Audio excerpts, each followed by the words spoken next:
gone live, so it should start up any moment now. Okay, thank you. Yeah, thanks for calling that out. Let's see. I'm getting on there too. Let's see. Which one is the one? Oh, there we go. Okay. It'll take me just a minute to load these up. So for our YouTube viewers, we just started the stream. We are just now starting the slideshow. And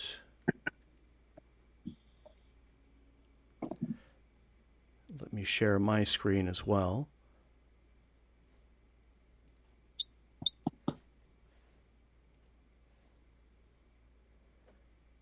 There we go. Okay, so I think there was a discussion last month about topaz filters. And I think this photo demonstrates that, but I'll let Bob Bloomberg explain. Bob, are you able to see this photo? Is this appearing for you on your stream or screen? I'm not seeing anything yet. I just launched my Loom pad, so I'm not sure how quickly that will get up, and hopefully I've lowered my volume. So I am seeing it on my Loom pad just for confirmation. Okay. Yeah, okay, I'm not seeing anything other. Okay, it's just booting up right now. So if you wait one moment, sure, it might. Okay, and hopefully I won't accidentally. Okay, what am I doing here? I'm going, first of all, I got to get back to the link. Okay, for Loom pads. Okay. 1 second. So I just go to the latest.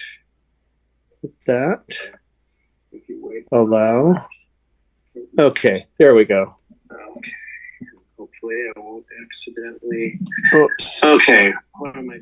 And yeah, you'll want to mute that thing too. Okay, I just muted, and I see it, but I'm not seeing it. Let's see. I want to share it. How can I get it? It's side by side squished right now.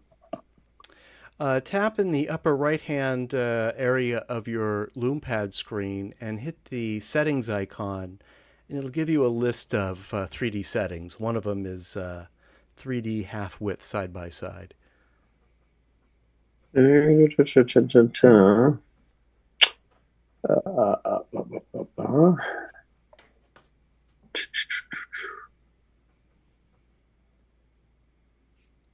I'm into the LoomPad settings. No, this would be in the Leia Tube app. Oh, okay. Hold on. Leia Tube. Okay. Nope. We can come back to you. I don't want to put you on the spot. Yeah. I'm not seeing anything other than all of the Leia Tube channels and videos available to me. I'll tell you what, we'll move on, and we can come back to this when you get it working. In the meantime, Melinda, are you there? Yes, I am. Can you hear me okay? Melinda, I can hear you clearly. Audio quality is good? Audio quality is good, yes. Okay, good. I'm never sure. Let me share. Now, Melinda, I don't know how to describe this creative process of yours and what you're going to show us. So I'm going to really just sort of turn it over to you, and I will share the video. Let me just get that set up. And in the meantime, do you want to explain to us what you're going to show us?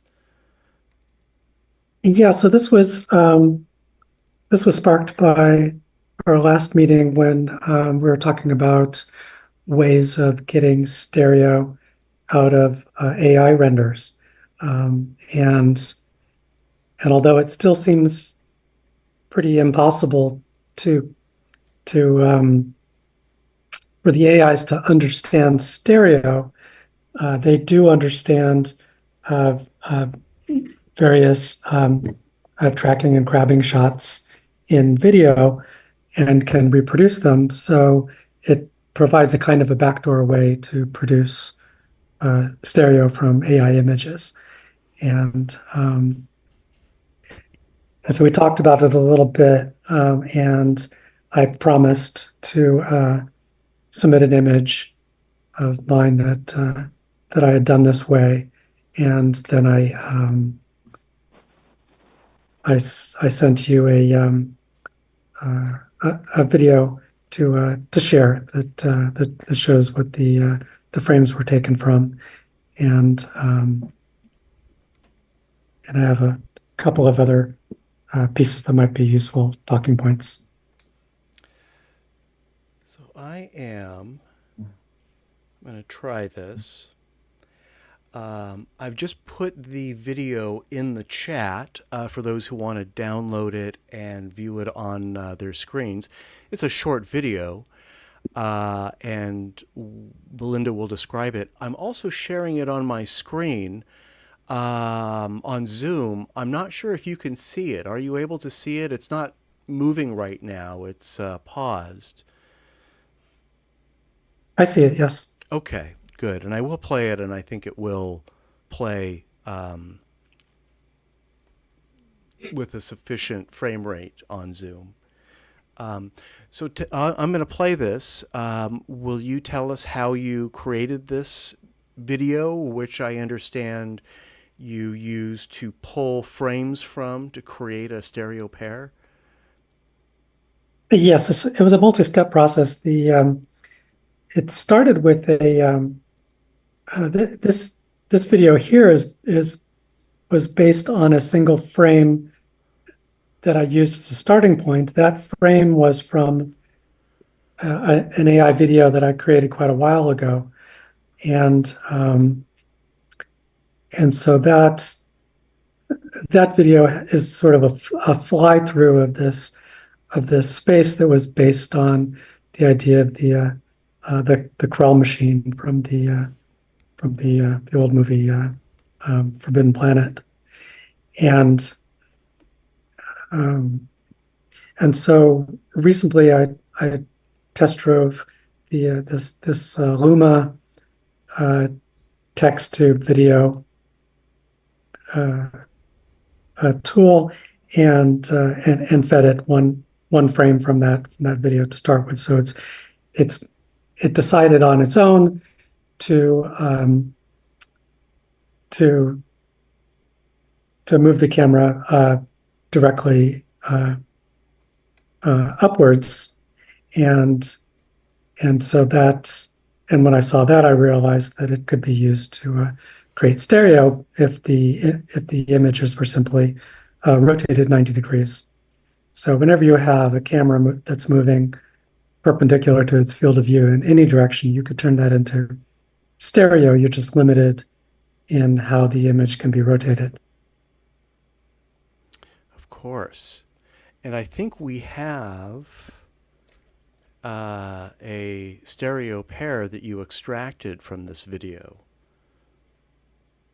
Yes, so I took a couple of pairs and rotated them 90 degrees. That's one of my submissions. If I can load that up. And if people are interested, you can also play the full original 90-second video of the original crawl machine video, which, like I say, is a fly through, so it's not suitable for creating stereo, but it might be interesting nonetheless.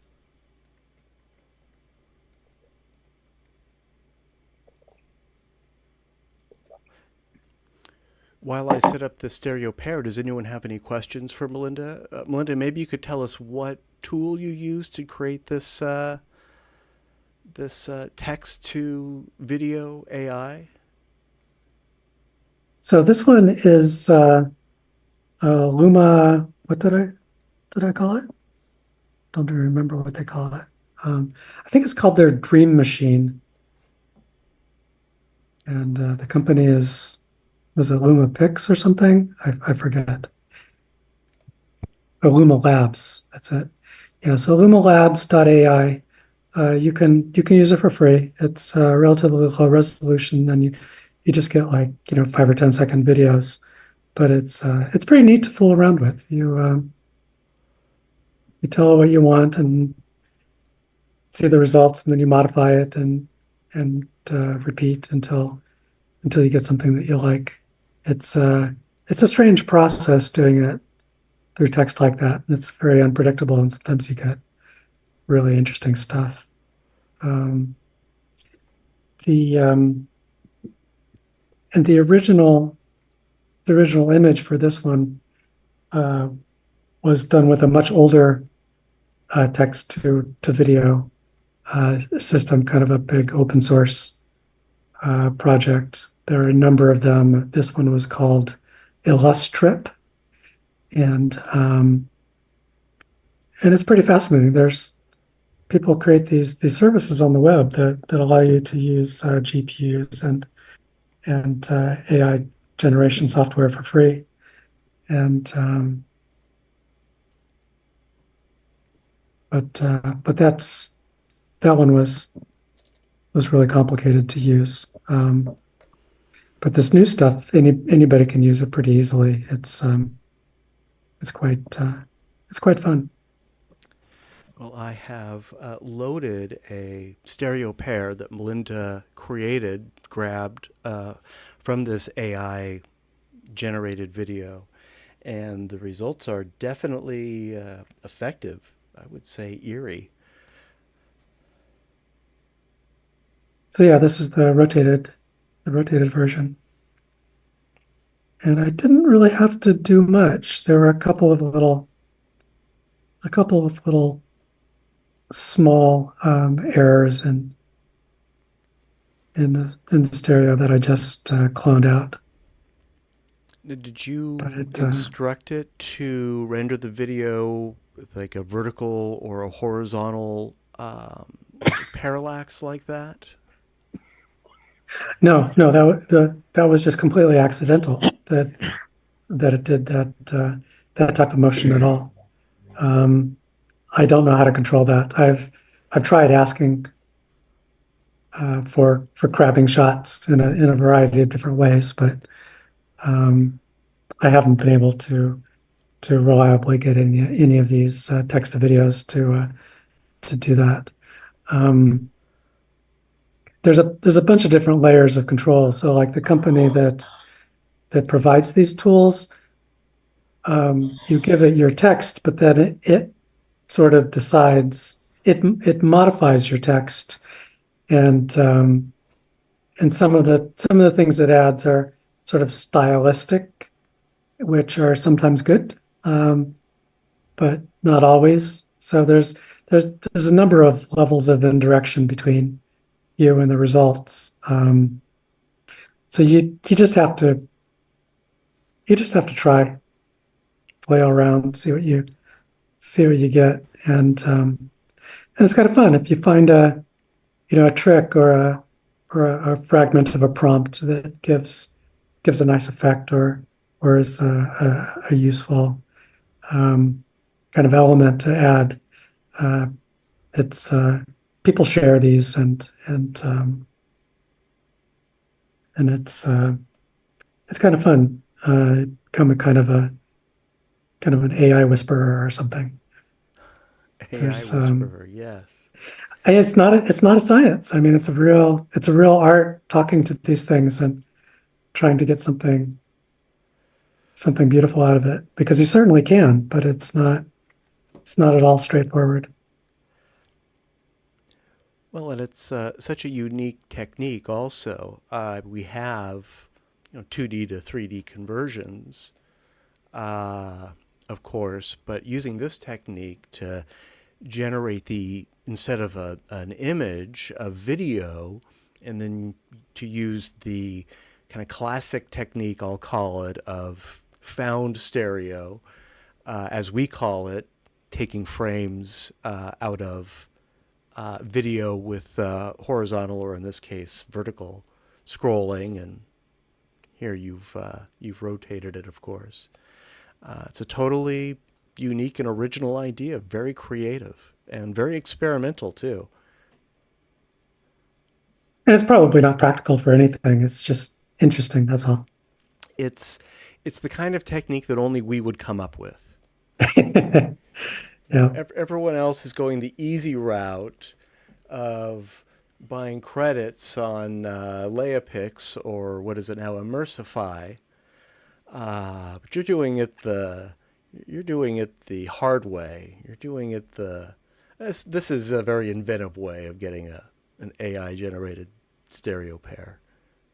Well, I didn't set out to do that at all. I mean, this was just an accident. Happy accident. If you're doing it intentionally for stereo, I mean, yeah, it'd be nice if somebody could find some ways to really control the cameras. Maybe that will come. But until then, these stereo conversions are spectacular. So that's definitely the way to go. Is anyone else doing AI generated video? Anything creative with these tools? I've used the conversion, the Leapix, whatever it's called now, Immersity. I've taken some of my 2D videos and had them convert it to 3D on the fly, and they've done an amazing job. Okay. And in fact, they produced some little surprises that weren't there originally, such as 2D graffiti on walls becomes 3D. Oh, interesting. Yeah, and murals, things like that. But for the most part, it grabs, about 85%. And converts very convincingly. I can send a link if anyone's interested to see one that I did on Cuba that came out pretty well. I'm amazed that they can process it so quickly in real time. So what's even more amazing is the real-time 3D conversion that's done on the Loom pad in LeaTube when you select the YouTube 2D video and have it convert to 3D in real time. And actually, thanks for reminding me. I think that's what I did with this. I did it all on the Loom pad, just had it convert it. And it did a great job. It was fantastic. Yeah, but one of the problems is if you convert it like that, I don't know that you can actually save the 3D result. You can play it and view it, but not save it and share it. Yeah, that's something I'd like to know about as well. Yeah, but as an example, I basically found the Steve Miller band Abracadabra and played that on LeaTube and did a real-time conversion, and that's a very interesting conversion if anyone's familiar with that video. And if you have a Loom pad, I recommend that you look at that video and do the real-time 3D conversion for a very interesting video. Cool. Yeah, good tip. Yeah, these Loom pads are a lot of fun for that kind of thing. Well, thank you very much, Melinda. And by the way, this photo is in our regular slideshow tonight also. So you will have a chance to vote for it as a part of our poll that we'll have after the meeting. No, I'm sorry, after the slideshow, before the end of the meeting. So you'll be seeing this again.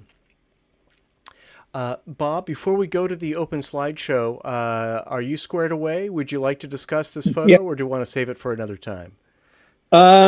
Sure, if you want. I've got it up now. I mean, I've got Melinda's image up on my Loom pad here. This will just take a second for me to. Yeah, I don't think the last version I did. I'm not thrilled with the results, but I'm happy to discuss it. And remind me again, does anyone remember exactly what the conversation was last month about topaz? I know it came up kind of late in the meeting. Well, I was mentioning the two filters I use a lot. The photo AI is pretty incredible. And that kind of combines a lot of their filters into one and allows you to not only enhance your photos and sharpen them, but it also enlarges. Along with Gigapix is another one of their filters I use, or the apps I use a lot. And that you can enlarge amazingly, six times and beyond. And often it looks as good or better than the original. And I don't recall what I used. I may have used some photo AI on this image, but it's still a work in progress. That whole window in the background that's white back there with the branches and stuff. I'm still doing a lot of cloning and cutting and pasting, and not totally thrilled with the 3D, but it's an interesting. I love the car.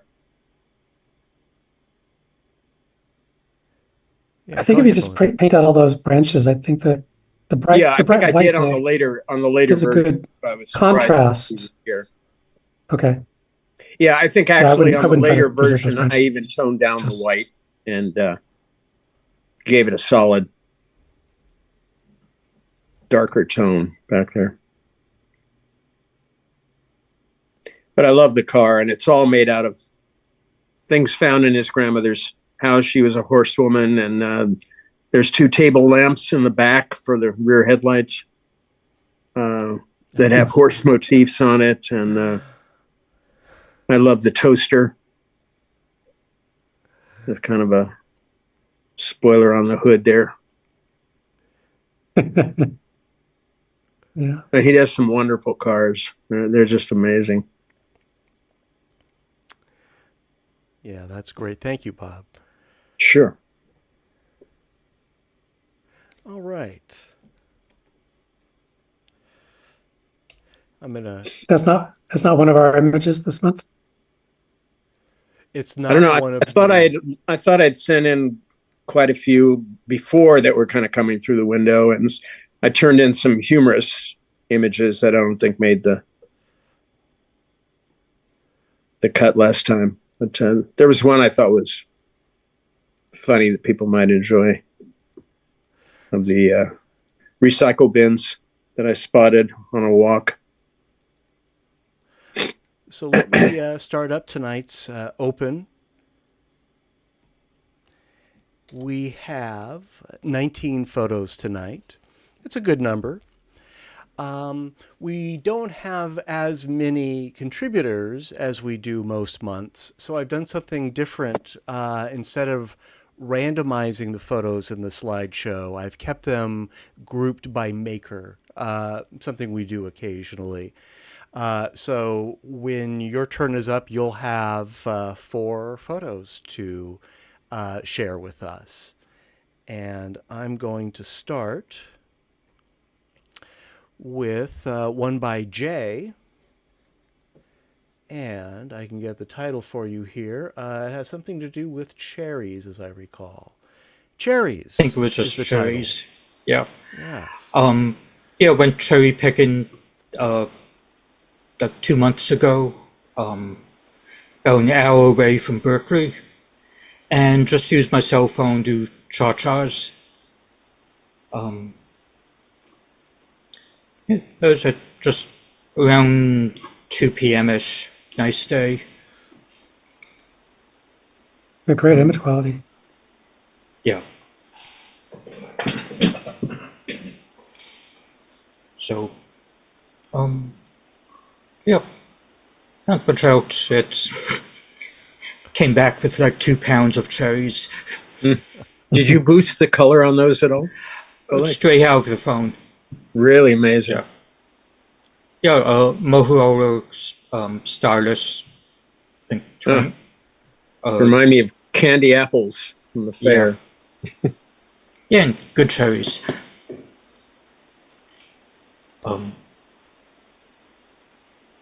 You could go to the next one.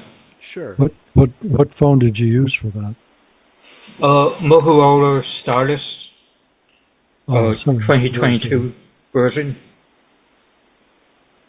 And it's got a wide angle in addition to the normal lens, but I just use the normal. Oh, also has a macro. I think the overcast sky really aided you here. You've got nice even light. Yeah. Very nice. Yeah, and having the trees just really nice depth without going to infinity. Yeah, it looks great on my loom pad. The cherries are black on my anaglyph, but hey, that's anaglyph for you. Jay, are you ready for your next one? Yeah. The title of this is Church. And this was around like 34th Street by Madison Square Garden. Just really interested in the design. So it's, kind of hyper. And same phone.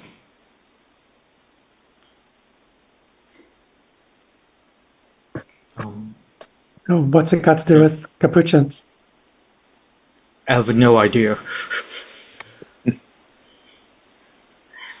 That's just so bizarre. Yeah. Yeah, just like the architecture and that sculpture. Yeah, it's an incredible work of art. Yeah. And going hyper, you got some nice 3D texture.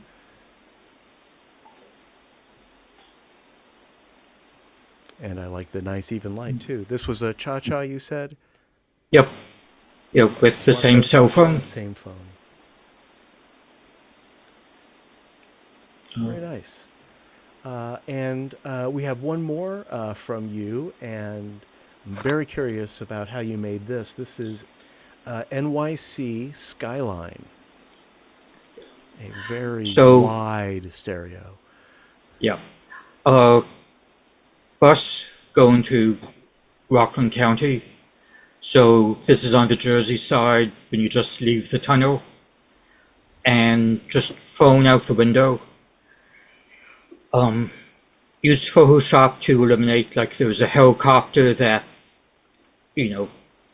because of the Cha-Cha, it was just way out. And cleaned up some reflections on the sky, which used Adobe Generative Fill.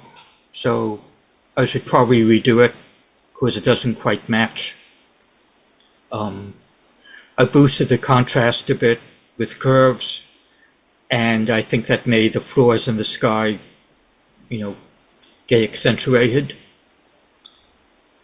But it's probably like a 10-15 second difference as the bus was moving. So these are just two regular snaps, not like panoramas or anything like that? Nope. Oh, interesting. Yeah, it's across the river, so you get the wide view. I actually cropped it a bit. And kind of curious to do in Google Earth and see if it looks any different. Yeah, see if you can match it up. Yeah. I did that experiment with one of my aerial photos of Salesforce Tower, and it was remarkably similar. The light was different, of course, and I had to sort of play with the virtual camera in Google Earth, but I think you'd be pretty amazed at how accurate Google Earth can be with that kind of thing. Jay, I'm very curious how you used generative fill for this photo. Did you use it twice for each? Yeah, view? there's different reflections on each side. So I just circled the area and said remove reflection or remove object. Reflections from the window, from the car? Yeah, the window. I got it. Beautiful image, Jay. really Thanks. Yeah. wonderful sky. And that sky in the middle is the only thing you'd have to touch up for the anomaly. Everything else looks really good.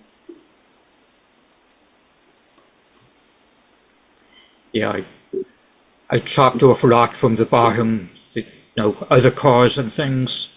Mm-hmm. Yeah. Yeah, certainly not missing anything. Well, what a wonderful cityscape. Thank you, Jay. All right. Thank you, Jay, for those. Melinda, we have 4 from you up next, including Krell Luma. But first, let us enjoy Bridge Palace alignment. Yeah, so this, I have previously submitted an image that was taken with this, pretty much the same view.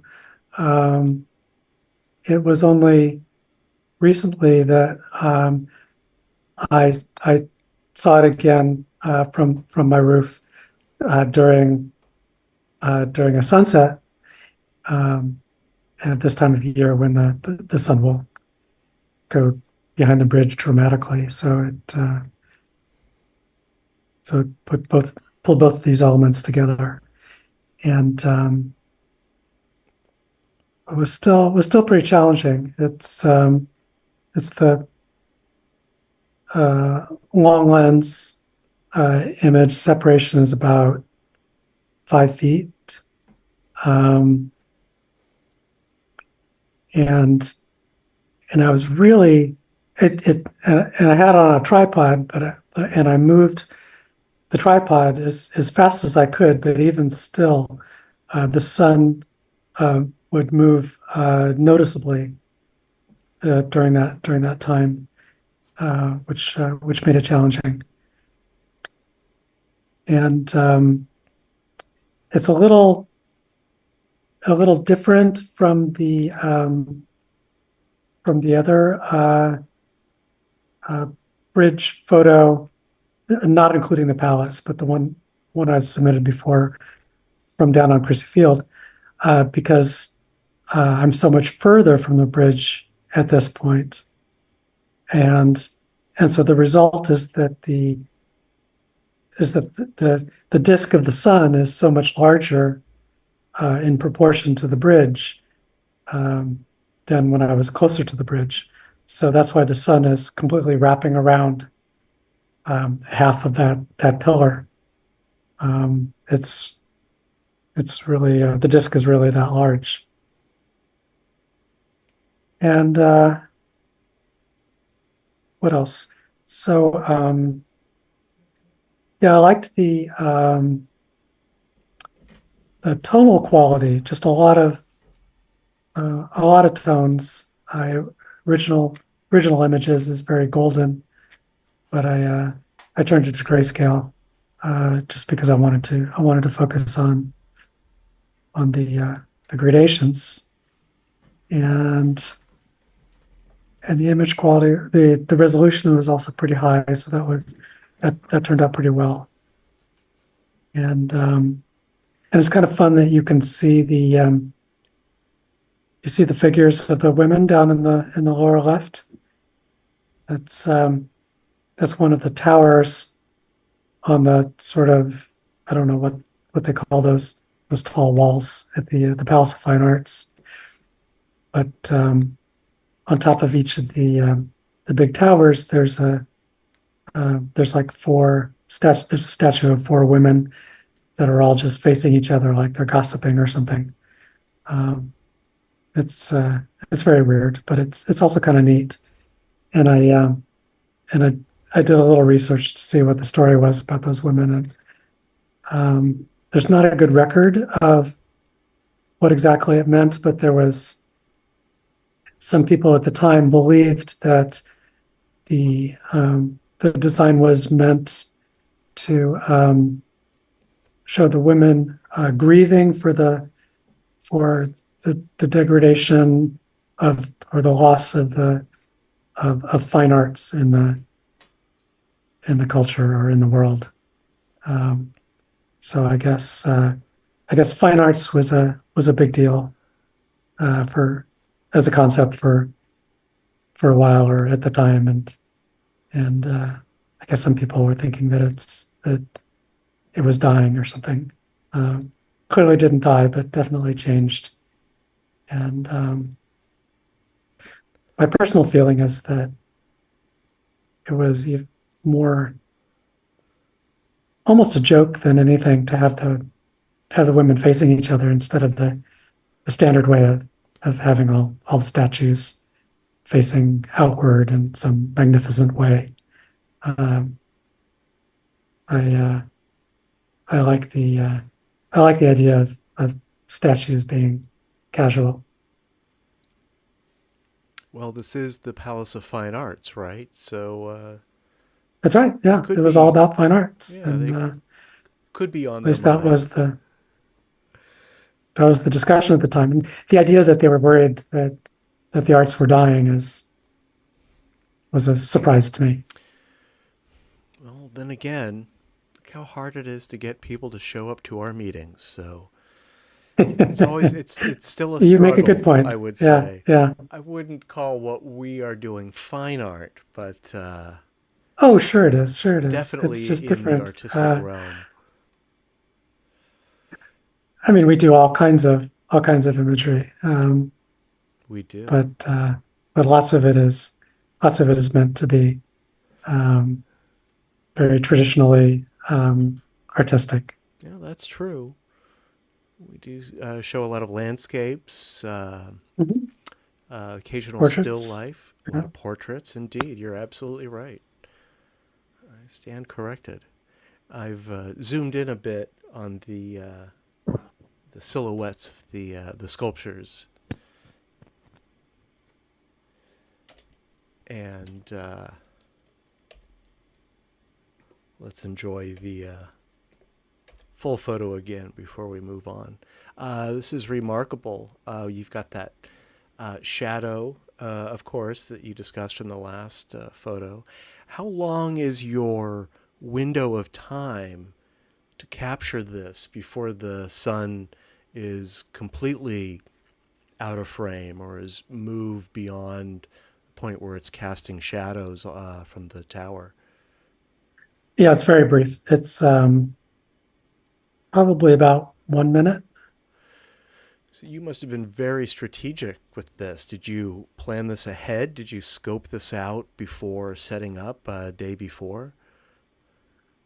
Yeah, actually, what happened was I was shooting something else the day before in a different direction, and and just as the sun was setting and as I was giving up on that, I I walked over to this corner of the building and took a peek and saw this, and I think I tried to take a couple of pictures, but I was too slow, and so I returned the next day and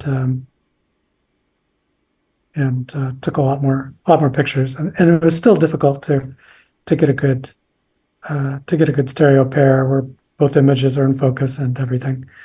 But I did manage to get it, and it's only visible from that particular corner of the building. Now, when I shoot from down at Crissy Field on the beach, I have a lot more time because I can just walk down the beach a little bit and sort of keep the sun aligned where I want it. Sure. So I probably have, up to, I don't know, maybe even close to 10 minutes or something of time to, try a number of different ways as I'm kind of following the sun. But here I only have the one corner of the building, so I had to get it during that brief window. Well, I think you nailed it. Thank you. Yeah, I'm pretty happy with it. I should send you the high resolution version too, if you maybe another time if you want to show that or something. It's nice to You can zoom zoom in and kind of with the explore it. stereo photo maker. It's surprisingly good quality down to a pretty high resolution. Submit it for next week, and if we have time, we'll get to it. Otherwise, we'll do it the following month. But yeah, I'd love to spend some time with that. Sure.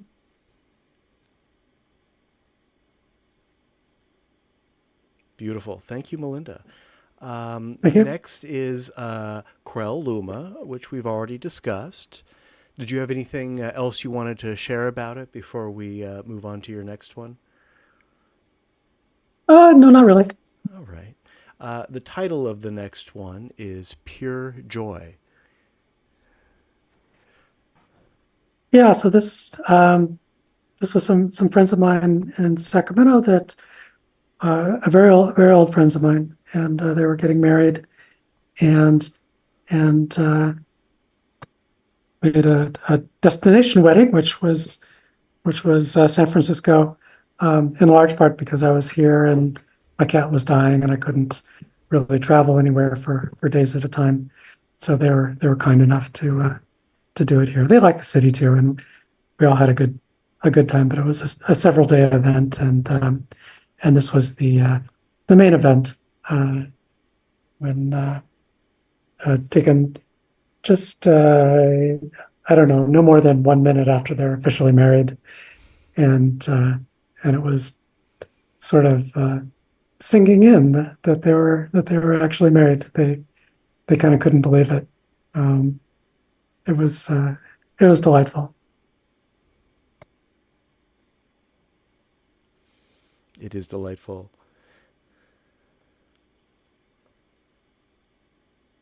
And this is pretty much full frame, straight out of the camera. A little bit of normal Photoshop work, but Hydrogen 1, I presume? yes, definitely. Well, this is the kind of photos that camera was made for.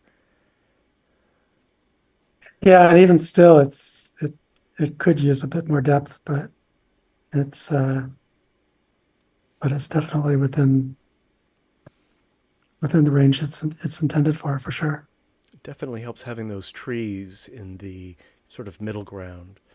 The depth is not great, but it's there. It works, and it's a Yeah, proper stereo composition in that regard. yeah, that definitely helped. It's a little hot in the background, but yeah, it's fun. I'm happy with that. It is very joyful. And finally, from Melinda, we have, there it is, red light at night. Yeah, so this was right around the corner from the VRBO that they had rented, and so every night when it's generally where I would park my car, and my eye kept being caught by this beautiful long shot up this waving street, and the street lights in the middle reflecting off of all the cars was really kind of captivating to me. So I decided I was going to try to photograph it, even though night shots are difficult, at least for me with the equipment I have and my knowledge of how to use it. These were handheld, but I used the Canon's handheld night mode, which takes a burst of images and just kind of averages them together. And it did an okay job. It's not great image quality or anything, but it kind of got the job done. And I did have to do a fair amount of Photoshop work to I had to clone out a couple of cars. In each of the pictures, there was at least one car that was moving in the street, so I had to get rid of that. There was even a car that's parked on the right of one image, but not in the other. So I cloned the car over, and then just lots of little speckles in the trees and things that were distracting. And I had to sort of almost construct the very furthest point of the road that you see at the top. But it came out okay. I like. Oh, and the stereo is a little bit extreme, at least for this group. I know. I was just guessing, and the separation was close to 2 feet. It should have been closer to 1 foot. But I think it's okay. At least it works for me. Apologies for anybody on a TV or something. Oleg, how does might this be look too on your much. TV? It looks okay on my loom pad. Well, my TV wasn't working, so I'm looking at it as a side by side. Ah, okay. Yeah, it probably won't work on your TV. I think we've seen more extreme hypers than this. It's The comfortable. hyperness doesn't bother me. I like it.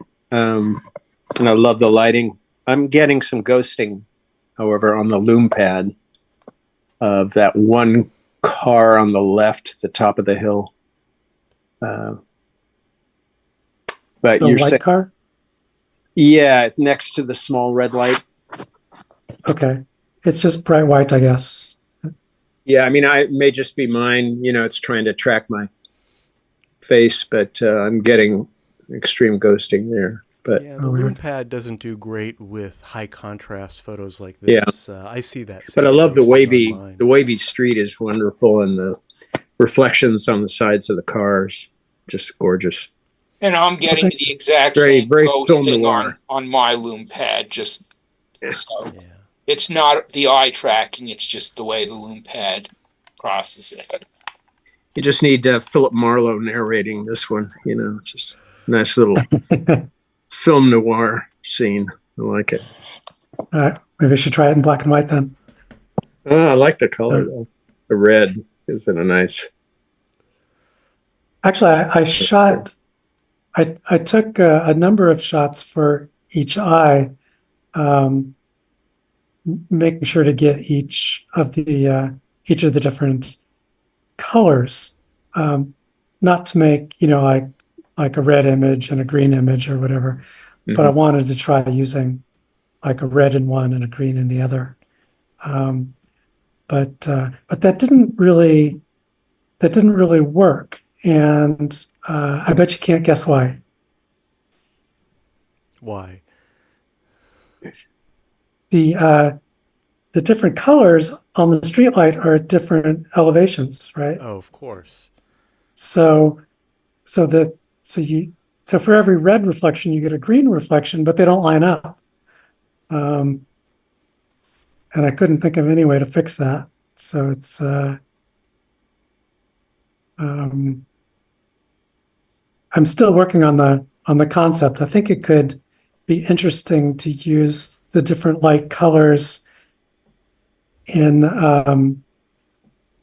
as lighting sources. So like how the red light sort of lights up the tree behind it.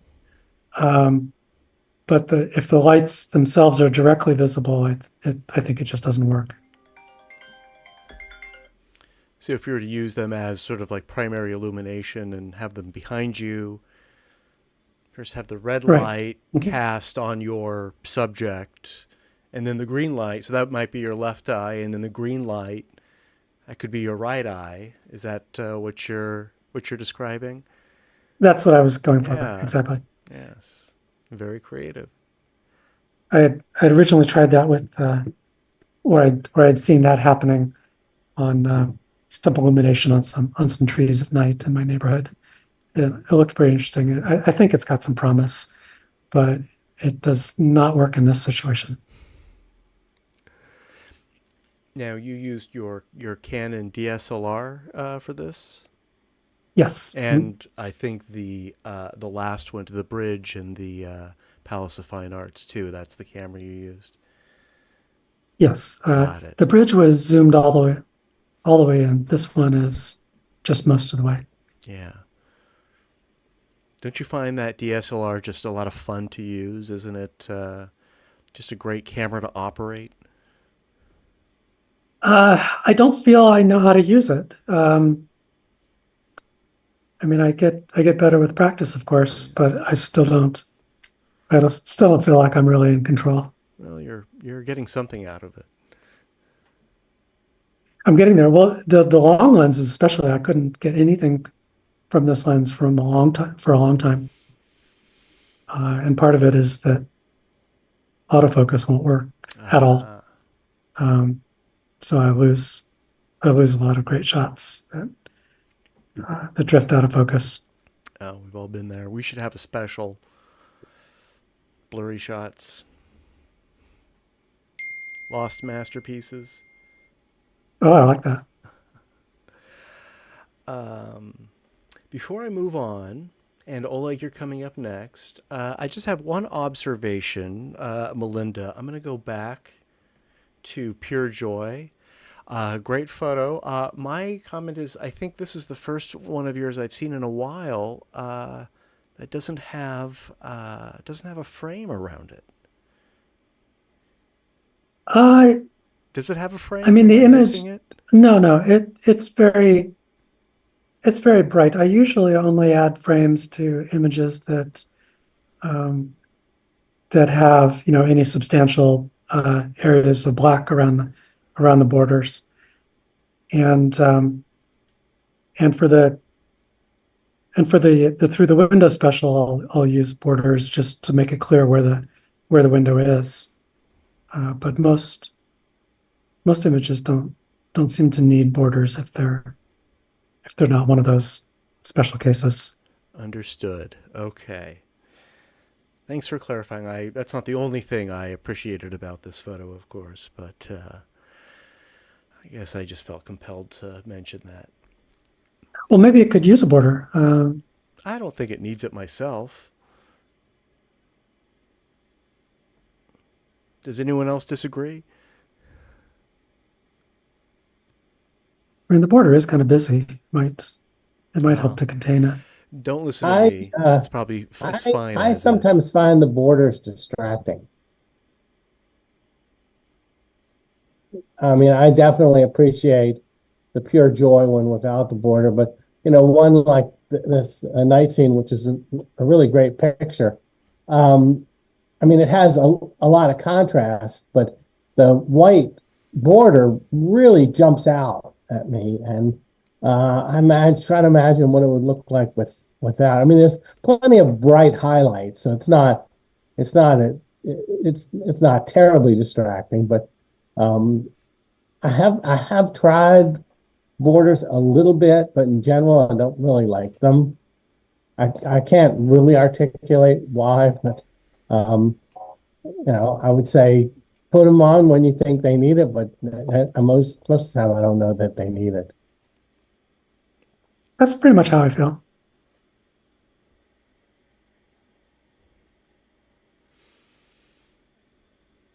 All right. Well, thank you, Melinda, for your time in the hot seat. Definitely. Thank you. Definitely asked and gotten a lot out of you tonight. Really creative examples tonight. Thank you. Oleg, we have a batch from you up next, starting with Car in Garage Split by Shadows. Yeah, I discovered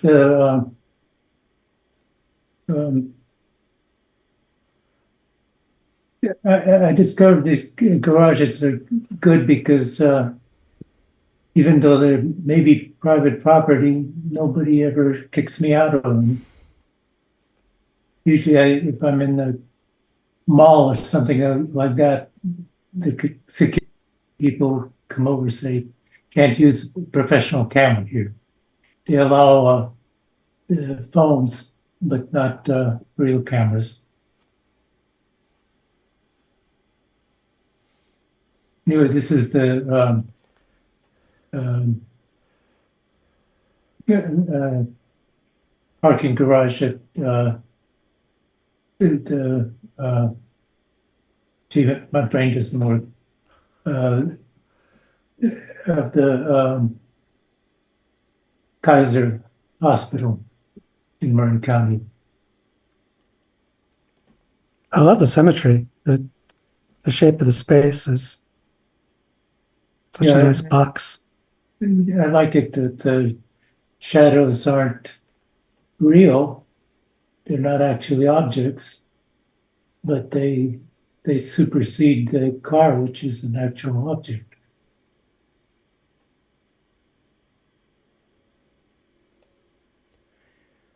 Are you ever Did mistaken? you- Oleg, Oh, go ahead. Oleg, did you just find this car parked like this perfectly divided by the shadow? Or is that your car and you put it there because it's the perfect place? No, it was there like that. You have to No other position. cars, and no other cars around. Yeah, it was the top floor, so most of the people were.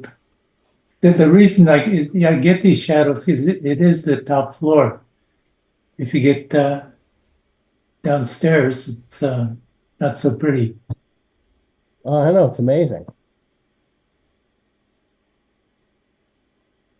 Yeah, you have to be very accurate. Even if you go over an inch one way or the other, the symmetry gets lost.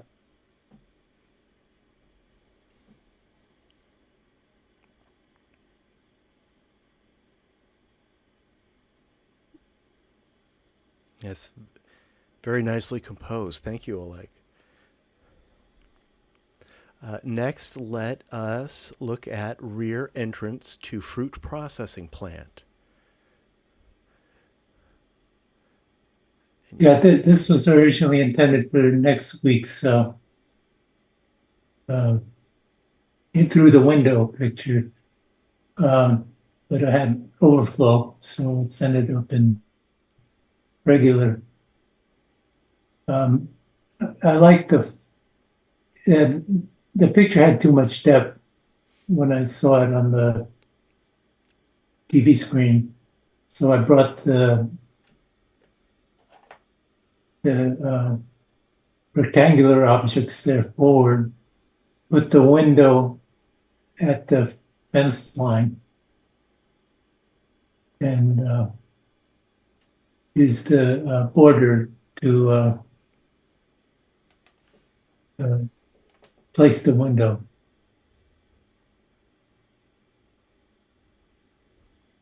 The fence is a little bit behind the border.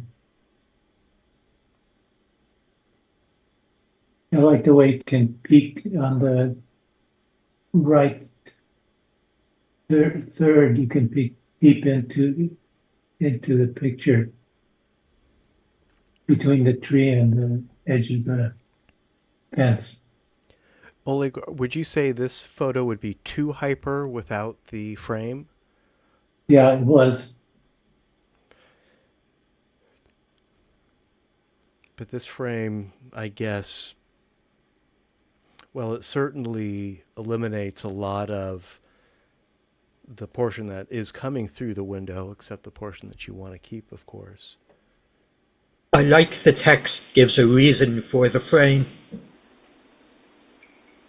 Yeah, it doubles down on the key. It was way too. The background was way too far back. Actually, out my window, my actual window in my living room. So bringing it forward made it a possible picture.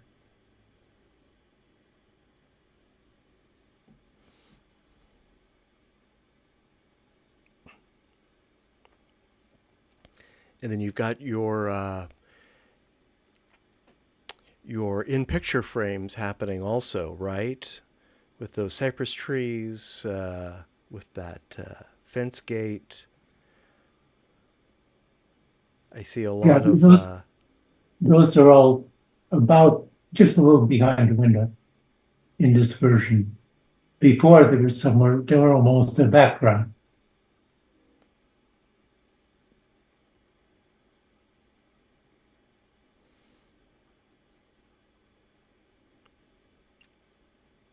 Yeah, very effective. Thank you, Oleg.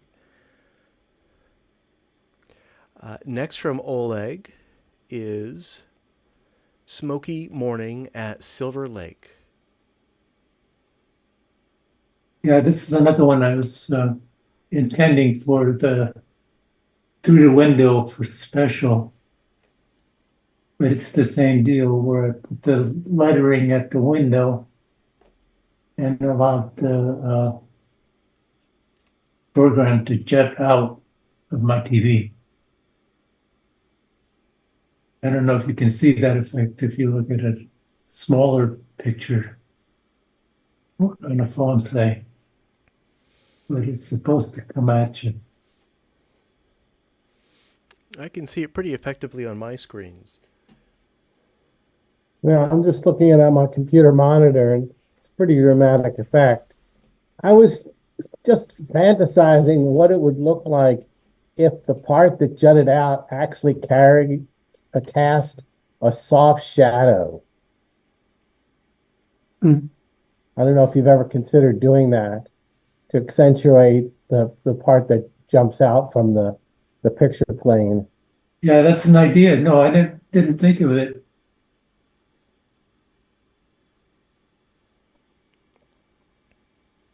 This is a great picture.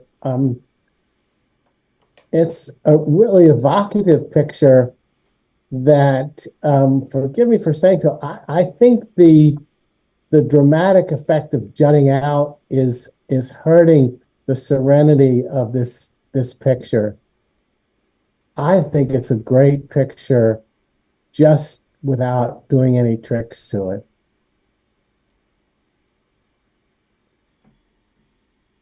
Yeah, I agree. Well, that's the way I started out.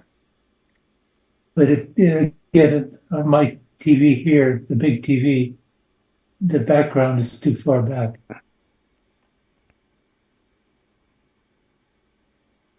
Another fun thing one could do with the foreground would be like take an extra picture using a polarizing filter, so that in the lower right where the stones and things underwater are sort of fading into the white mist, you could reveal them under the water itself. I don't know how to explain it.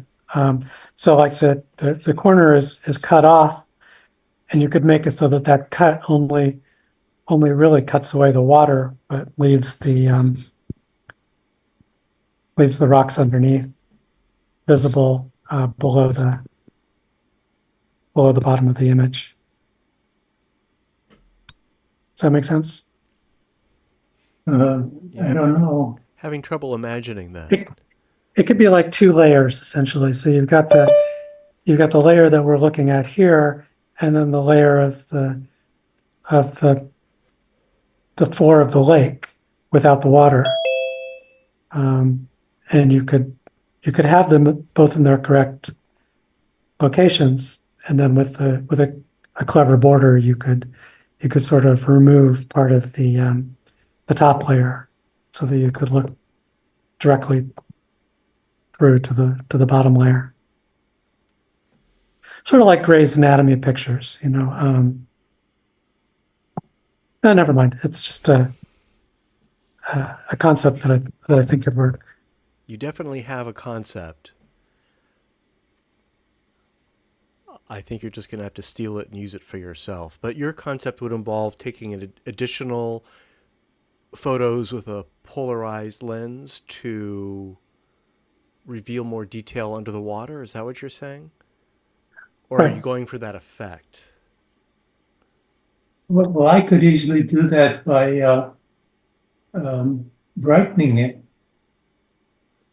reduce the contrast and brighten it, and then what's under the water will be easier to see.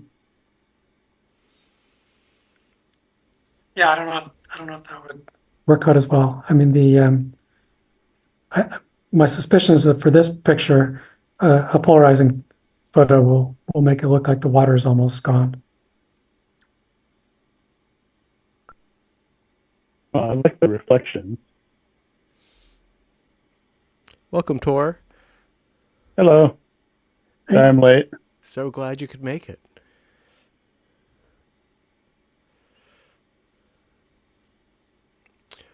Yeah, thank you, Oleg. Oleg, was this a recent photo? Is that smoke from our ongoing wildfires? Not this year's, the year before, Okay. and this is in the Sierras. And we have one more from Oleg tonight. Study in Blue at Defunct Movie Palace. Yeah, this is playing with the four dimensions idea. So blue is taking a central view at the picture.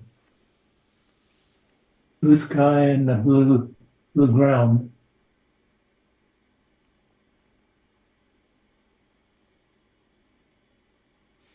Yeah, it really needs those handicap parking signs, those vertical poles.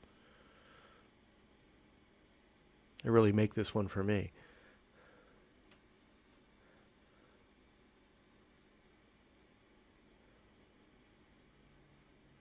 I usually adjust the tint so the primary colors have the same effect. So you got matching blues and Blue sky, yeah. tans, greens.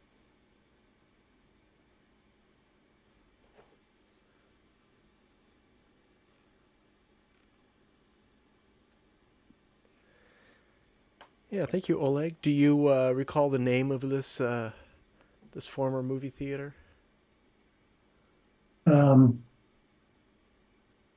It's in northern Marin County.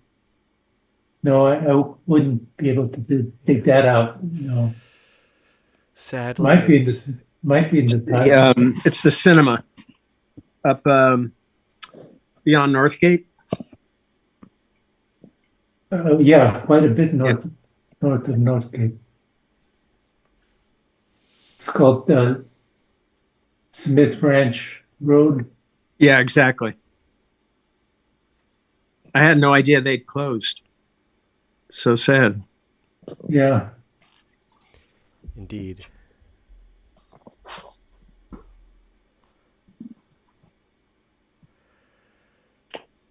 Well, thank you, Oleg, for standing under that spotlight for your 4 entries in tonight's exhibition. And up next is Steve. We have 4 from Steve. And Steve, when you're ready, tell us about Barcelona Church. Well, yeah, those previous pictures were some hard acts to follow. I just dipped into the archives here. This is a picture from, I think it's from up in the hill where, a Gaudi complex where a bunch of Gaudi's architecture is. And I'm looking at a non-Gaudi, because there's other people making buildings in Barcelona. And I just thought, the plants, the vegetation in the foreground, and the mountains in the background, and the church in the middle ground had some depth. So I don't know as much else to say about that.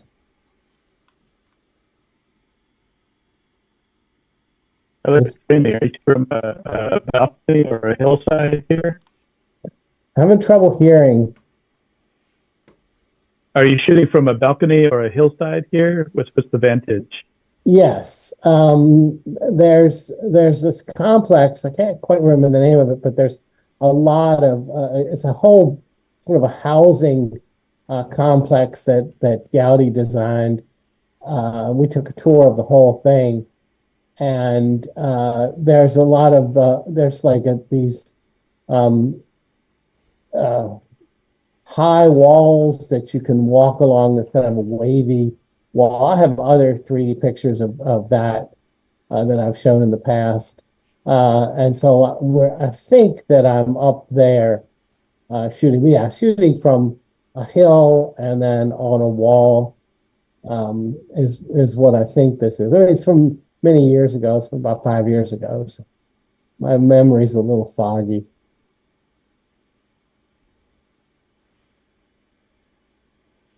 A really nice framing of the steeple with the foliage. I wish I could see a little bit more blue sky at the top of the image instead of having it cut off. Yeah, I could easily have added that. I'm not exactly sure. I think it's a running horse, but I wasn't sure if it's all there. But yeah, I could have added blue sky. I also wish there were some clouds there, but and there's some depth in this. But yeah, that's not a bad idea. I could easily have added a stripe of that light blue color. You could also just paint out that bit on top too. It doesn't really lend a whole lot. Just give it a I little haven't breathing known to space. do that. Yeah. I'm sure there must be reference of what that weather vane looks like. It'd be easy to finish it up and just add enough blue to include it. There might even be a 3D version on Google Earth, although it's not as much, it's a lot in America. It's not as much in other countries. So Steve, I'm zooming in quite a bit. I don't know if you realize, but I think you captured evidence of a UFO. It looks like it must be a flying saucer there in the distance.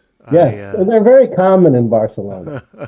We don't talk about it much, but I don't think there's any science that can disprove it. So there you go. it look a bit like an airplane, so that may put the kibosh on your theory. That's the conventional answer. Well, don't the Mormons say that, Xenu used like a 737 type spaceship? Isn't that part of the, or is that Scientology? That sounds like Scientology to me. Yeah, Scientology. Yeah. A 737, huh? Yeah, they're like suspicious of like 737s.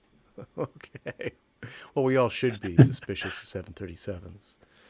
Yeah. If you can avoid flying in one. All right. Thank you, Steve, for letting me have some fun with this. One thing. I wanted to. There's a spot or a leaf at the lower center that keeps popping from the background to the tree, to the bush. I just get rid of that little white thing. Bothers me. Are you referring to?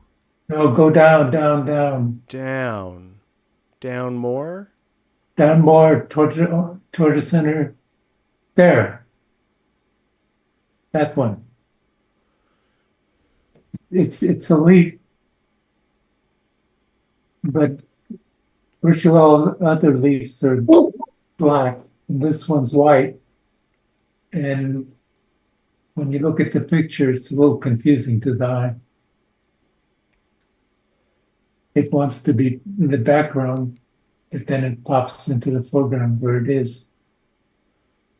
Right, because of the part of the building behind it you keep trying to look at. Yeah. Is it? Yeah. Is the one that's more or less in the center of the frame right now? it looks like a leaf that's like the edge is folded over and Yeah, catching the yeah. sunlight. No, I think that's I didn't understand that. It's just a leaf on that bush that's in the foreground. But when you look at the picture overall, it pops into the background.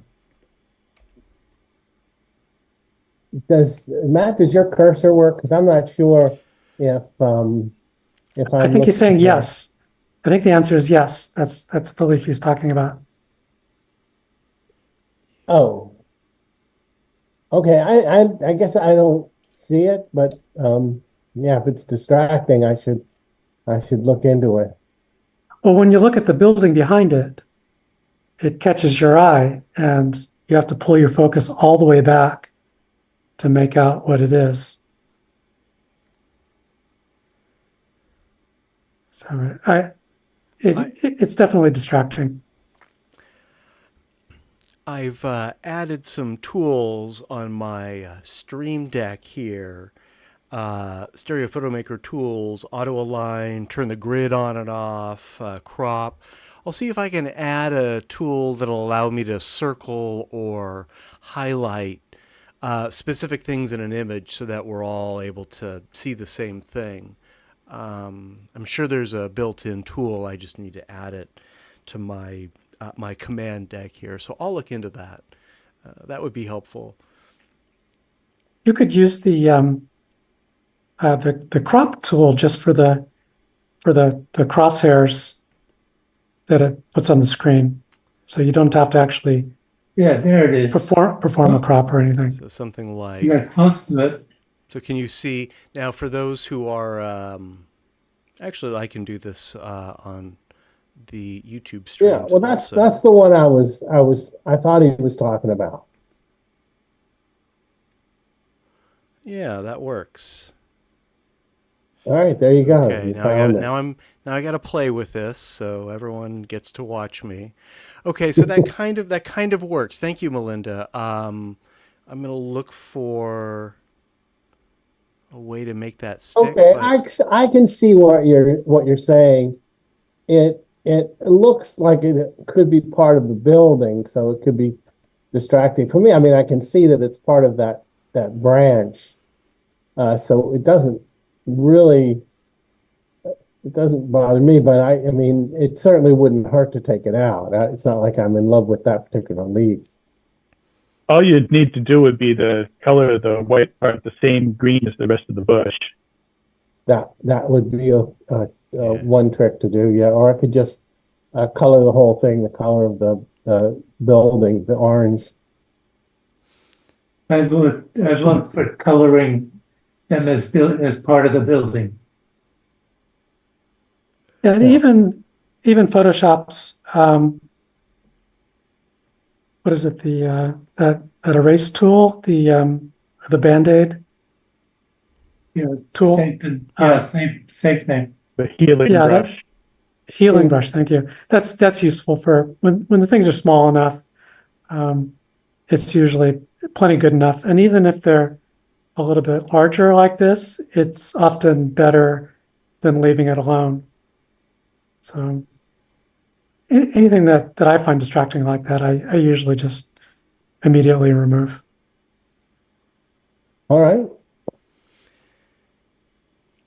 thank you, Steve, and thank you everyone for letting me play with Stereo Photomaker here. Steve, we're not done with you yet. We're actually just getting started. Our next photo by you is Cairo Carpet Factory.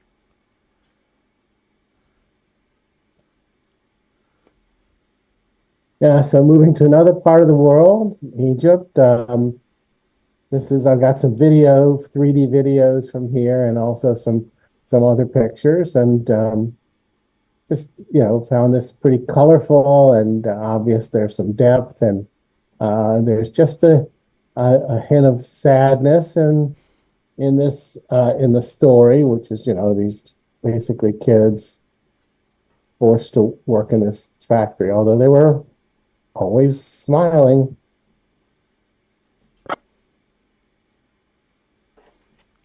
Colors are amazing. Yeah, it's very, maybe that's just for the tourists. Yeah, it's really a great subject. Very inventive. I do wish that one lighter strand wasn't directly in front of Bikini or in the red shirt. Yeah, it's like all the other people are pretty well Pretty distinguished. unobstructed. Yeah. It's hard to get everything right, but Is that it would be that nice. there's too much contrast between the red and the. But just that in one eye, the yarn is completely in front of the kid in the red shirt, and the other eye, he's relatively unobstructed. It's sort of like Oleg's image with, Oh, I visually see. things are stacked up. Yeah. Yeah, there's, other than removing the kid completely, I don't know, there's a lot I can do. Yeah. Removing the kid completely might not be that hard. Or Yeah, just that would be easier desaturating the red. than moving the strand over. That would be more of a challenge. That sounds more Yeah. challenging, but just removing the kid might work, because you're really just trying to get rid of all that red. Desaturating the red shirt. Yeah. Yeah, if it's the fact that the red is so dynamic, then yeah, desaturating the shirt would be the easiest solution. But his head is I love clearly the visible. texture of the yarn.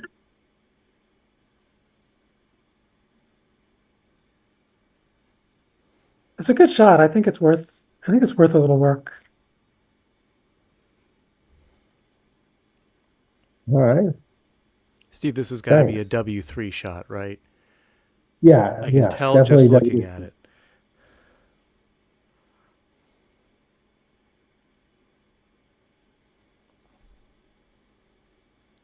Very nice. Yeah, thank you, Steve. We've got another one by Steve coming up next. Hat juggling.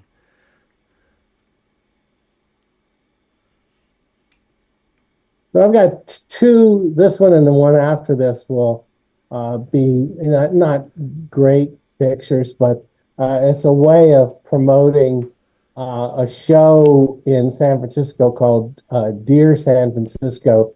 It's Club Fugazi, where the Beach Blanket Babylon used to be. And it's basically a circus show, very intimate circus show, very small theater. I was sitting in the front row. This was went with my son. It's kind of a birthday present to him, and it's just a fantastic show. Now it's dark and they're moving fast, so there's motion blur, and I put it through a topaz to sharpen it, which is still not sharp enough, and it did a weird thing. It sharpened the left and right images differently.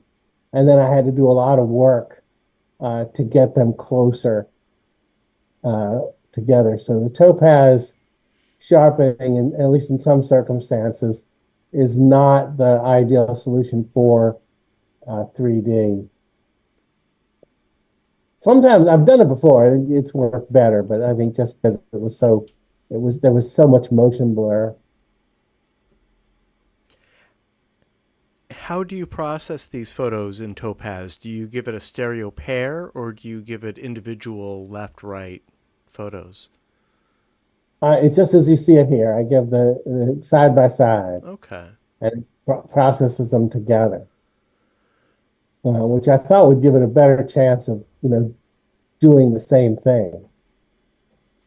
But they came out different, much more than others that I've done.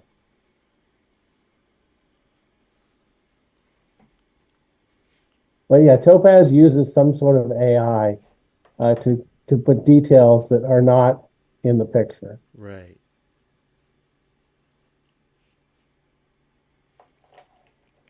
Well, for me, But seeing this so- in 3D, I'm sorry? What's that? Go ahead, Steve.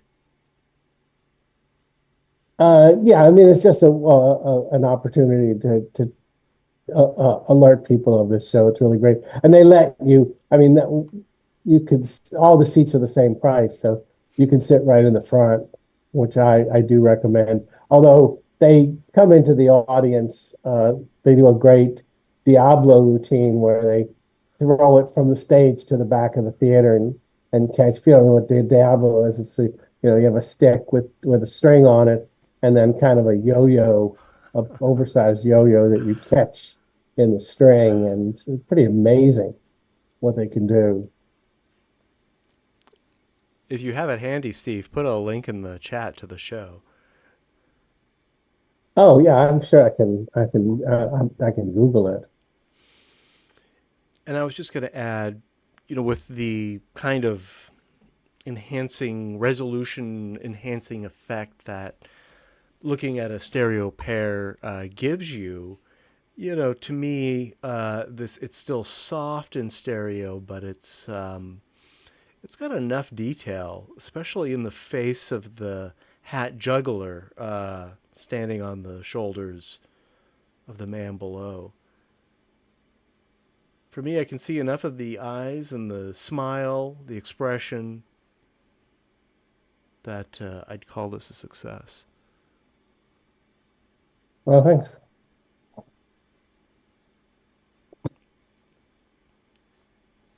And we've got one more from Steve. I think this is from the same show. Oh, there it is. Thank you, Steve. Yeah, there's the link. Yeah, the link to the show is in the chat.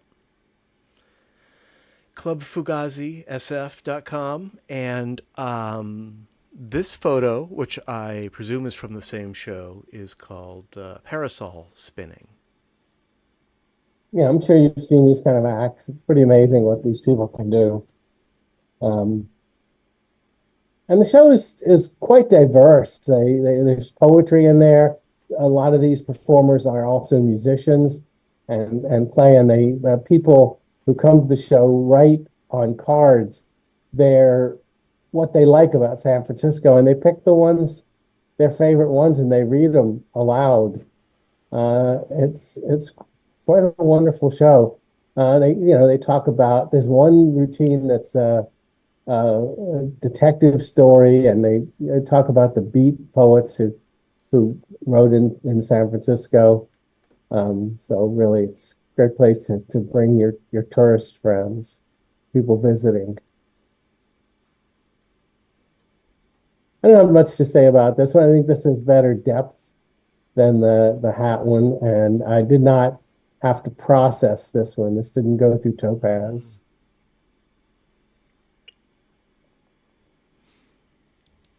I would paint out that exit sign. It crossed my mind, but it did allow some depth. Maybe I could make it darker. Or maybe it's better without the exit sign, yeah. You have nice light falling on the performer and through the parasols.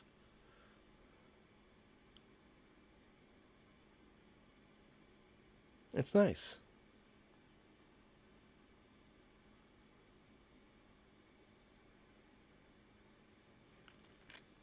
All right, thank you, Steve. If I could have used my phone, I would have gotten a better image because it works better in low light. But you can't get a 3D picture that way. Right. Although I considered trying to use AI to take one of my phone pictures, but I just didn't have the time to learn how to do that. Maybe sometime in the future. Yeah, this is a Fuji W3. Yeah, all of these are W3s. Yeah. All four of them are W3s. It's, not a camera that's known for great low light performance, but this is totally decent. Was this handheld? Were you resting the camera on a chair or anything? Just handheld. Wow, okay. And what phone do you have, Steve? I have a Galaxy 23. Oh, okay. I was going to say, because the iPhone has a portrait mode, which will include a depth map through their LiDAR technology, which you can end up getting a 3D image by just taking a portrait. Interesting. Yeah, no, it's really amazing. Oh, good to know. Have you submitted any pictures using that? Not here. I'll dig through my collection and see if I can find something. Well, let's hope they develop an app like that for the Samsung.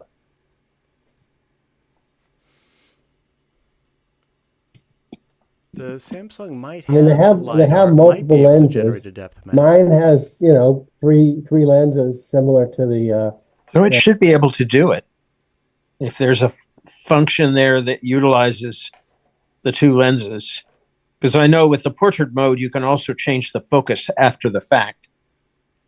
So I can go in and select which area of the photo I want to be in focus. Yeah, that I don't know. There's features in there that I haven't used. I should look into it.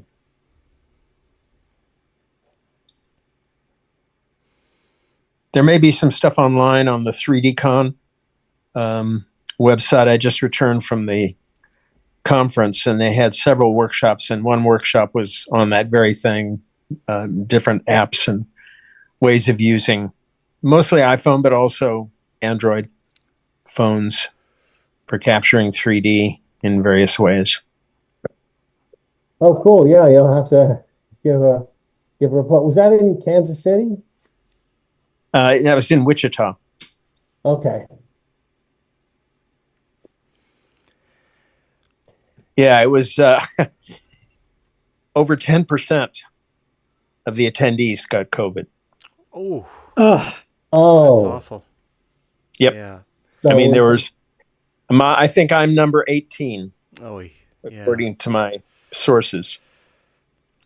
We, what a disaster. sorry. Yeah. Including a keynote speaker and several friends who I hung out with, which wow. may or may not have been the cause.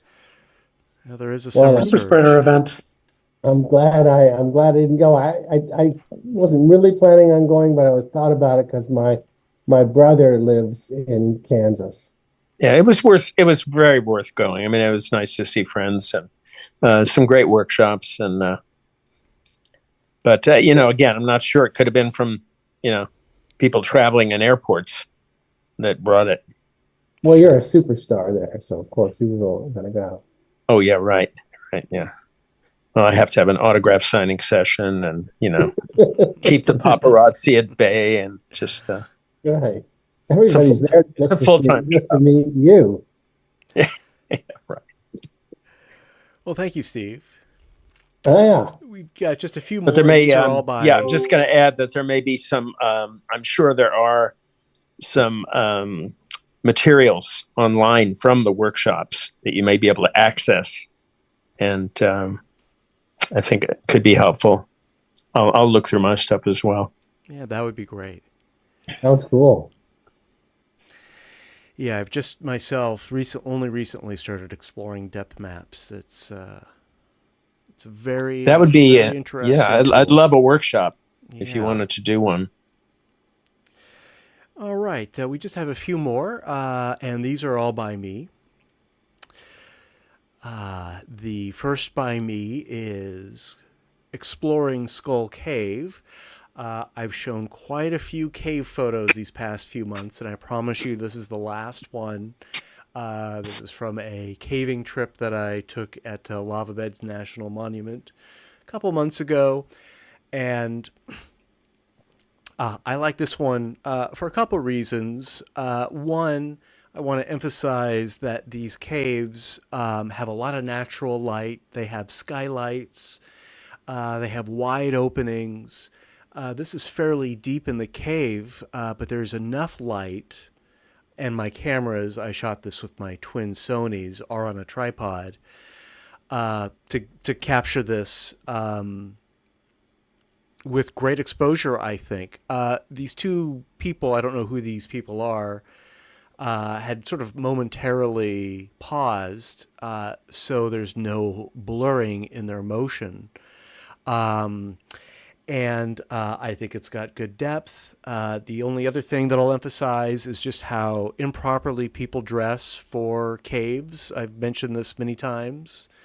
I was there with a helmet, knee pads, and boots, and the whole works, and they weren't. I was setting up to shoot a tube behind them that was blasting, freezing cold air. I mean, like a freezer, but they didn't care. Yes, so thank you.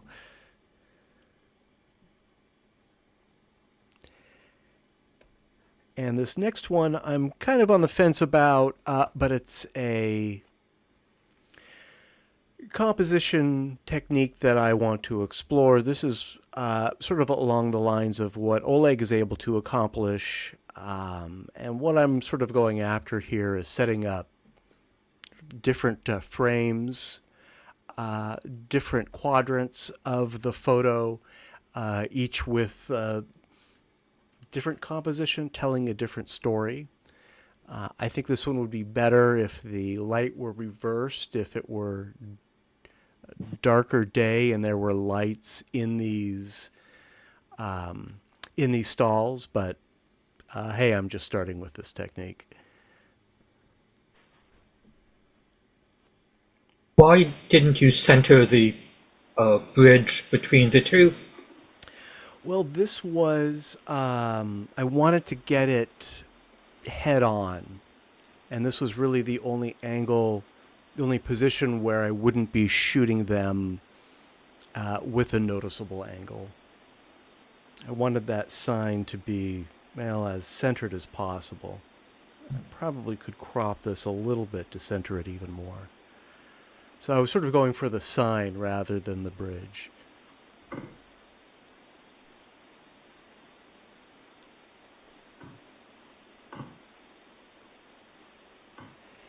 And this one really is a little too wide.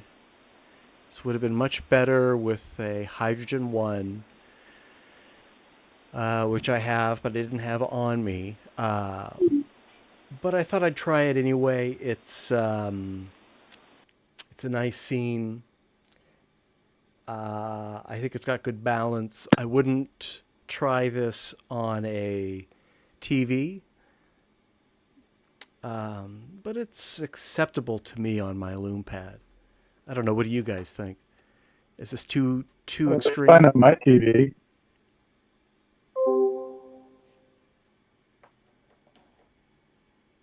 Yeah, it looks good on my I kind TV. of like the composition. I think it works for me. I'm just looking at it, side by side on my computer. Okay. Is this with your Sonys? It is, yeah. And they were sort of natural vision, 65 millimeters or so spacing between lenses. The title is Watch the Bottle Cap.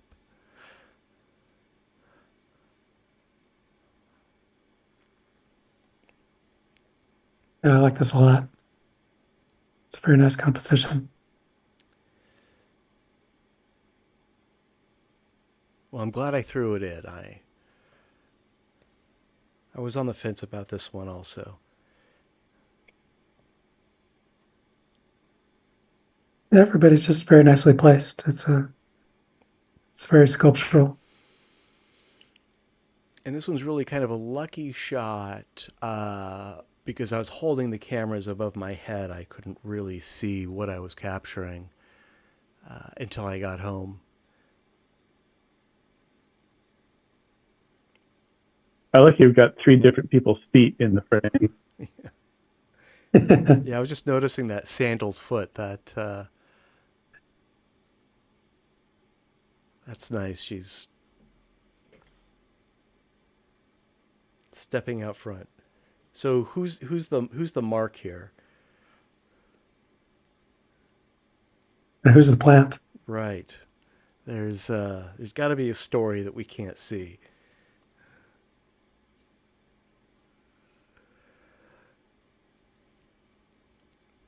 And my final photo is a photo of a parade World Falun Dafa Day. And I like this one quite a bit. Falun Dafa is a Chinese political religious movement. They hold a lot of demonstrations in San Francisco particularly, and I photographed them before, and I just thought this was an unusual scene. I shot them from front and behind, but the anonymity of shooting their back seemed to fit this photo. And I like the colors, the green and the yellow. And I even got Coit Tower in there too. And this is not the Falun Gong? Falun Gong? It is. It's Oh, the okay. same organization, yeah. Yeah, they're pretty heavily persecuted. Their demonstrations, this is a parade, and their demonstrations involve a lot of movements like this and holding poses. And there's always someone there distributing literature also about the movement. But for a stereo photography subject, it's great because they don't really move. They're just sort of frozen in place usually, holding a pose. So, so long as you're polite about it, you can get some very interesting angles.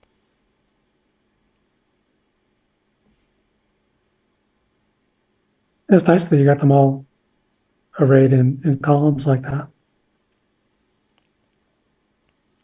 Yeah, they're very, very organized, very, very meticulous in their demonstrations. And I'm just now seeing that there's a kid, there's a child in this parade too. About somewhere around the middle ground. Yeah, I see. There she is. So that's cute.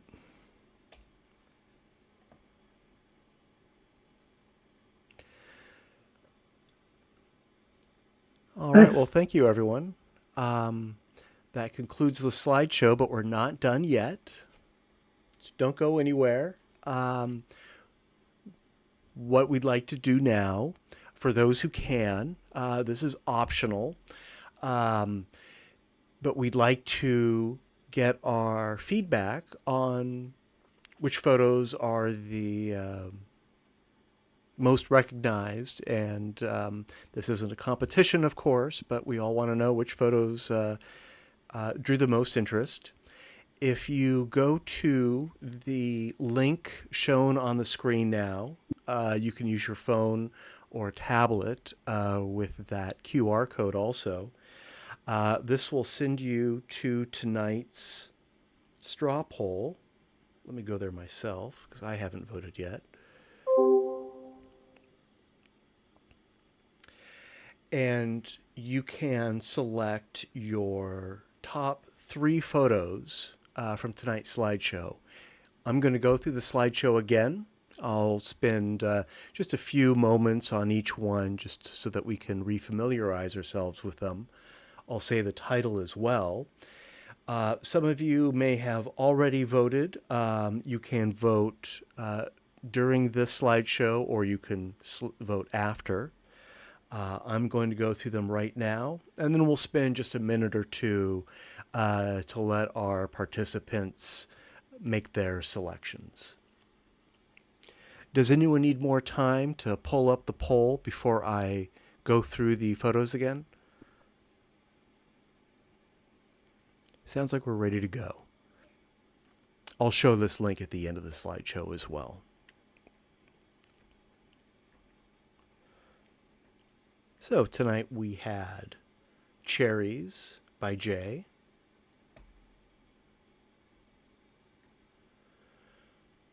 Church by Jay,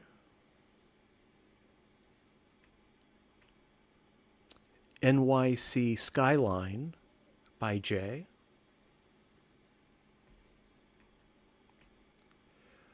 Bridge Palace Alignment by Melinda.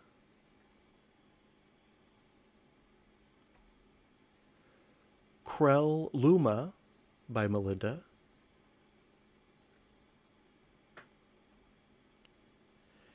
Pure Joy by Melinda.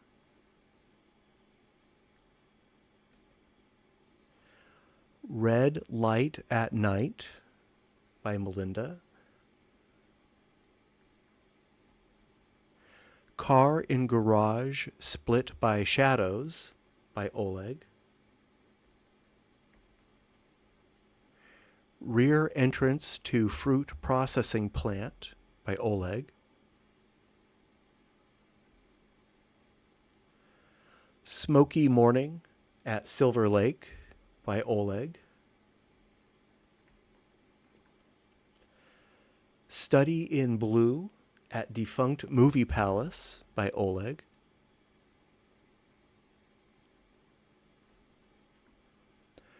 Barcelona Church by Steve.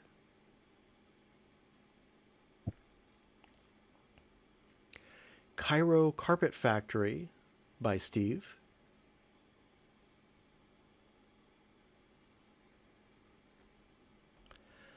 Hat Juggling by Steve.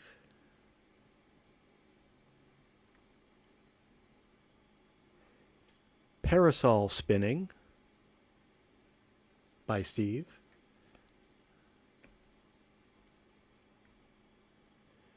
Exploring Skull Cave by Matt.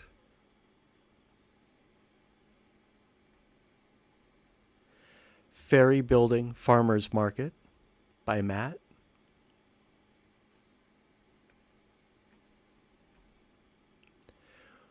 Watch the Bottle Cap by Matt. And World Falun Dafa Day by Matt.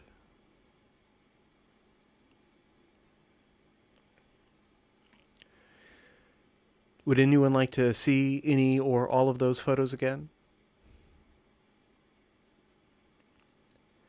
Sounds like we're good. Let's spend a minute or two making our selections, and we will see the results.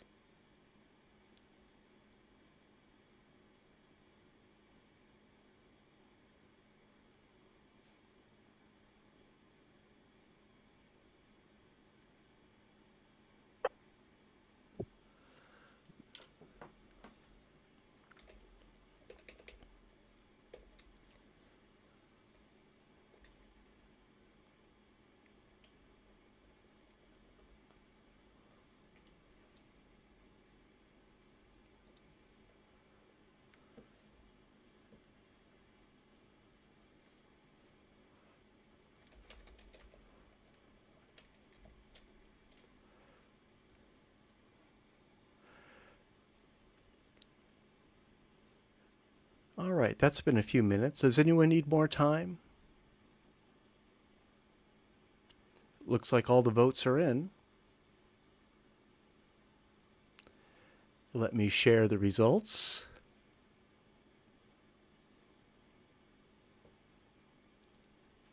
Now, unfortunately, I can't show those on our YouTube streams, so you'll just have to imagine. Or you can go to the straw poll website, follow this link, and click the results button at the bottom of the poll. Oleg, it looks like Car in Garage Split by Shadows was the clear first selection, followed by Melinda's Krell Luma. And we had a tie for third, we'll call it, between Jay's Cherries, Steve's Cairo Carpet Factory, and my Exploring Skull Cave. Thank you very much.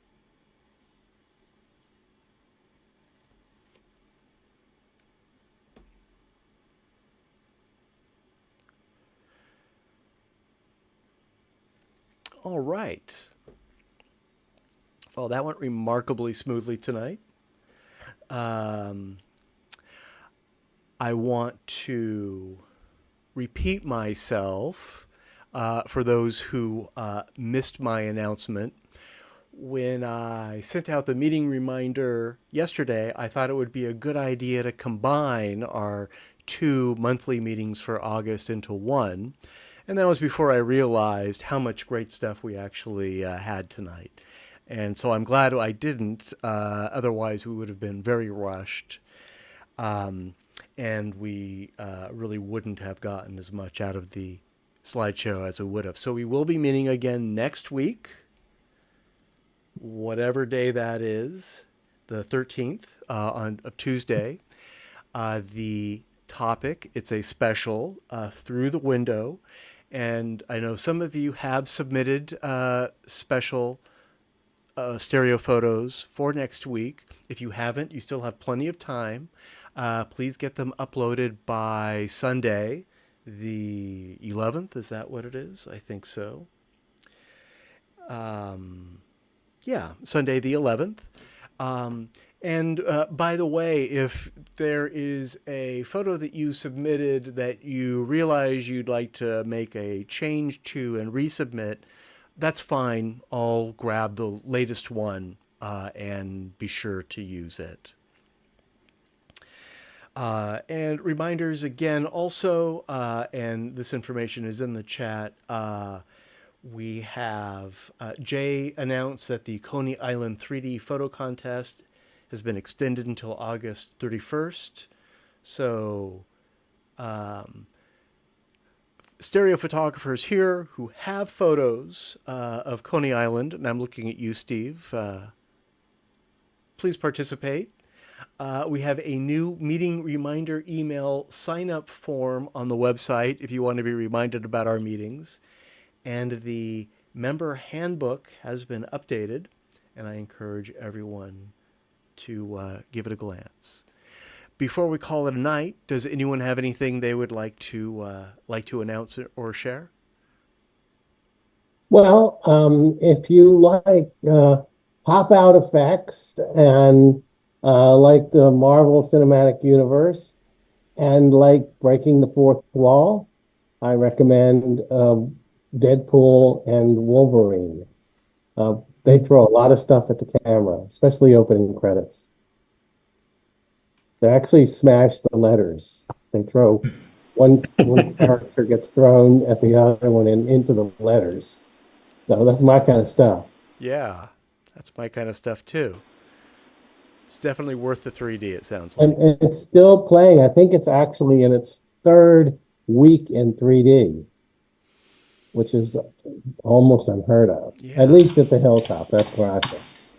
Yeah, usually 3D movies, Tor, would you agree they might play for a week? Let's see. One week. I mean, it depends. I mean, I think it's also still going in 3D at Jonestown, which is where I caught it.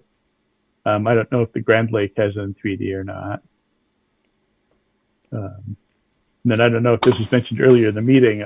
You wrote me and Steve about the Balboa playing Creature from the Black Lagoon next week. That's right. I don't think they have twin projector capability. It'll probably be an anaglyph print, but it still should be fun. I am expecting a painful presentation. And I'm looking for it right now. I'll put it in the chat. And of course, Creature from the Black Lagoon, 1953. It is a classic 3D movie, of course. And there is an excellent, readily available Blu-ray 3D of it. I've watched mine many times. It's probably the best way to see it. This will probably be the worst way to see it. But it is playing Except for the crowd. nights. The crowd should be great. It'll be a good crowd, yes. Now it does say they are emphasizing it's in 3D and it's on 35 millimeter. Right. So that does, suggest to me, Tor, that this is probably an anaglyph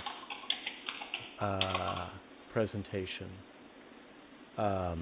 So we'll see. I'm gonna try it. It's playing 2 nights. The 14th and the 15th, I believe. Yeah, I think I just posted the screening of the 14th.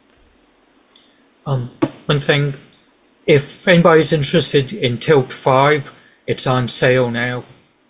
Oh, nice. Yeah, 250 for one. Let's see. Yeah, what I've seen of that system is a lot of fun. Might Yeah. have to go for that. What are you referring to? Tilt Tilt 5. 5 is it's an AR gaming app. It uses front projection from your goggles and a retroreflective mat on the table, so it looks like things are sitting in 3D on the table from your point of view, and you can move around on them. Okay, Yeah, you could put physical objects on the reflector and it's just automatically in there. Yeah, you hold your hand or the controller in front of your face, and you don't see the graphics projected on it because they're not reflecting like the mat does. It's very efficient. Yeah, Sounds the cool. 2-player bundle is $389, down from $659, and it looks like it includes 2 viewers, 2 controllers, and the reflective mat with some other. And it'll work over the internet. And it's got, Unity and Unreal to make your own. And I don't know if anybody's come up with a 3D photo viewer for it. It looks like a really It would probably be interesting pretty low system. res. I don't know how useful that would be. Yeah. Well, it's 720, so it's. Yeah. It's part of it also is just the engineering challenge of getting it to display stereo photos. Doesn't have to display them well, but if you can get a stereo photo app on it, then more power to you. Yeah, I mean, I tried it out a couple of years ago at Silicon, and I loved the form factor. Yeah, I actually, when she showed at Maker Faire like 10 years ago, I took some 3D video with the W3 and put on YouTube. Oh. What, through the glasses? Yeah, and nice. they're in 3D. Oh, wow. Nice. They decided not to go with showing it in 3D because not many people had a 3D computer display, and the whole movement part you lost. So. Well, thanks for sharing that, Jay. And yeah, Jay has put the link in the chat. It's tilt5.com. And you're also my favorite Far Side cartoon. Yes. The creature. The creature. The Just in the sequel chat? I'm not to looking. Creature from the Black Lagoon, Revenge of the Creature, was it? That was also originally in 3D. Will we ever get it? Yeah, the first 2 were in 3D. Yeah. The second one has much inferior 3D. Oh, really? Yes. They weren't able to shoot in the Bahamas and get the clear water, so there's a lot of particulate, and it's not terribly enjoyable. Well, you can't go wrong with the original. So I'm sure we've probably all seen this, some of us, many, many times.